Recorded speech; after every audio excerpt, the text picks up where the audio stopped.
রহমত, মাগফিরাত এবং নাজাতের বিদায় লগ্নে আলনুর কালচারাল সেন্টার বাংলাদেশের উদ্যোগে আজ ২৯শে রমজান রাজধানী ঢাকার বড়কাটারা মাদ্রাসায় অনুষ্ঠিত হয় ইফতার মাহফিল।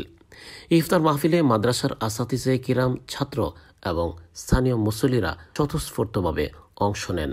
ইফতার মাহফিল আয়োজন করায় তারা আলনুর কালচারাল সেন্টার বাংলাদেশ কর্তৃপক্ষের প্রতি বিশেষ কৃতজ্ঞতা প্রকাশ করেন। এতে বক্তব্য রাখেন আলনুরের প্রতিনিধি ও বাংলাদেশ শাখার প্রচার সম্পাদক মাওলানা আনসারুল হক ইমরান। তিনি বলেন, আলনুর কালচারাল সেন্টার বাংলাদেশ প্রতিষ্ঠা লগ্ন থেকে শিক্ষা, সাংস্কৃতিক, গবেষণাধর্মী ও মানবিক কাজ করে যাচ্ছে। আজকের এই সুন্দর আয়োজন সেই কাজেরই একটি অংশবিশেষ।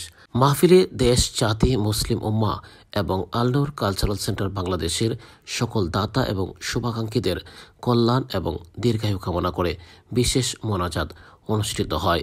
মোনাজাত পরিচালনা করেন বড়কাটারা মাদ্রাসার প্রবীণ উস্তাদ বর্ষিয়ান আলেমেদিন মাওলানা ফজলুর রহমান। এইভাবেই সম্পন্ন হয় আজকের ইফতার মাহফিলের সফল আয়োজন।